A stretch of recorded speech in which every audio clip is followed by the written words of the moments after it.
So you may have heard of mindfulness, the ability to be fully present in the moment. With the ability to do this can come some decreased stress, an increased level of focus, some decreased sadness, and maybe an increase in some happiness. So if that is something you think you might be interested in, this mindfulness grounding technique might be helpful. So let's go check it out. Hey guys, welcome back. As you guys may know, I am Josh. I am a licensed mental health professional.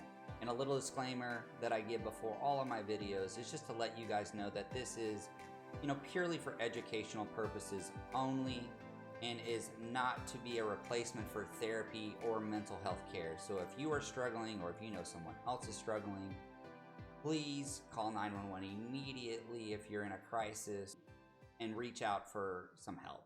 Now, also, as you guys may know, I do stream on Twitch every Sunday, Monday, Wednesday, and Saturday. So if you're into that sort of thing, maybe you like video games, maybe you just want to stop by and chat, feel free to do so. The link will be in the description below.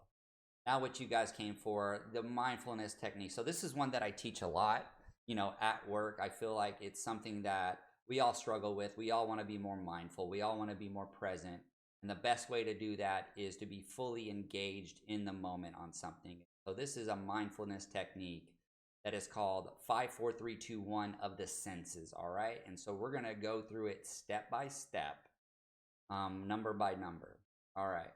So the first thing you're going to do is look around the room that you're in, and you're going to name in your head or out loud, whatever works for you, 5 things that you see. All right. So I could be like, I see my monitor. I see a picture on the wall. I see a book. I see my headset, and I see my microphone.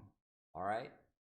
And now 4 is 4 things you can feel. Now, I don't mean I feel sad, or I feel bored, or I feel like I'm making a horrible video. I don't mean things like that. I mean, think of body sensations. Think of things you can actually feel. Now, one thing you'll start to notice is the more mindful you become in what you feel, the more things you'll start to notice. So, and if you really start to concentrate on these things, more things are going to pop up. So like right now, I can feel my feet on the floor. I can feel my butt in this chair. I can feel this collar on my shirt. And I can feel the glasses on the bridge of my nose. Now, 3 is 3 things you can hear.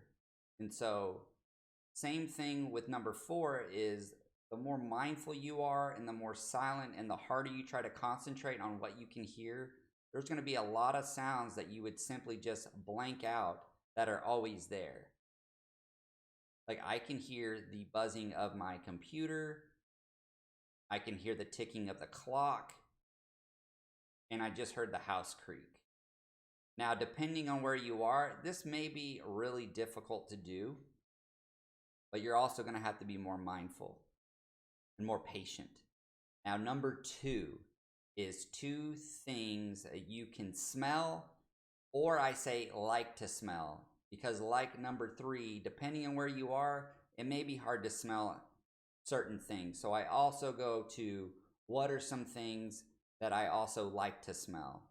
And so there are also scents that do bring more relaxation that you can go to in your mindfulness. So maybe you like lavender or eucalyptus. Those are things that are commonly stress relieving and calming scents. And so you could do that. Now, I also could do what I smell, and I smell bleach because my dog just peed on the floor earlier before I'm making this video, and that 409 is pretty damn strong. So use what you got. Now, number 1 is 1 thing that you like about yourself. Now, the reason why I like to use this one as the last one is because sometimes when we're struggling with depression and we're really down on ourselves, we tend to only focus what's going bad. And so the last one I like to use is you tell yourself 1 thing that you like about yourself. All right? So I like the fact that I'm wearing this purple shirt, or I like the way that my glasses look on my face, or I like my sense of humor, or I like that I feel confident. Whatever it is, you need to tell yourself those things, because often we tend to focus only on the negative and we don't give ourselves enough credit for the good things that we do or the things that we do like about ourselves. So it's important that we feed ourselves good things as well. Guys, if you found that video helpful, please let me know in the comments below. I'd like to know what you thought.